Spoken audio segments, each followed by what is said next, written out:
Pakistani hackers PDF file દ્વારા ભારતીયો પર સાયબર એટેક કરી રહ્યા છે। આનાથી લોકોના કમ્પ્યુટર, લેપટોપ અને ફોન જોખમ પર છે। જાણો કે કઈ રીતે સુરક્ષિત કરી શકાય આ અહેવાલમાં। સાયબર સુરક્ષા સંશોધકોએ ભારતમાં ઇન્ટરનેટ વપરાશકર્તાઓને પાકિસ્તાનમાંથી હેકિંગના પ્રયાસોમાં વધારો થવા અંગે તાત્કાલિક ચેતવણી આપી છે, જે પર્સનલ કમ્પ્યુટર્સ, લેપટોપ અને મોબાઈલને ટાર્ગેટ કરે છે।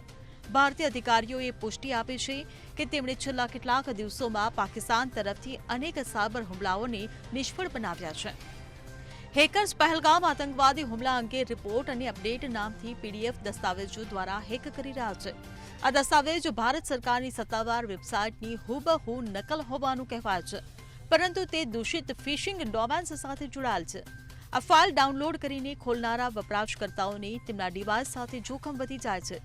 નિષ્ણાતો ભાર મૂકે છે કે આ હુમલાઓ કોઈ અલગ અલગ ઘટનાઓ નથી, પરંતુ વ્યાપક સાયબર સંઘર્ષનો ભાગ છે।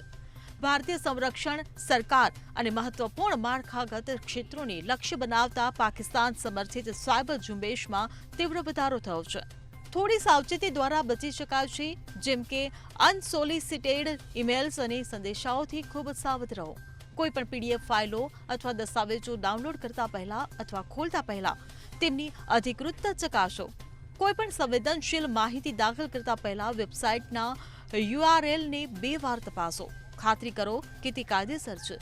તમારી ઓપરેટિંગ સિસ્ટમ્સ, એન્ટીવાયરસ સોફ્ટવેર અને અન્ય એપ્લિકેશનોને અપ ટુ ડેટ રાખો। શંકાસ્પદ જાહેરાતો પર ક્લિક કરવાથી દૂર રહો। Bureau report, CN24 news. હવે જુઓ દેશ દુનિયાની તમામ ખબરો તમારી આંગળીના ટેરવે। ઉઠાવો મોબાઈલ અને ગૂગલ પ્લે સ્ટોર પરથી ડાઉનલોડ કરો અમારી CN24 ન્યૂઝ મોબાઈલ એપ।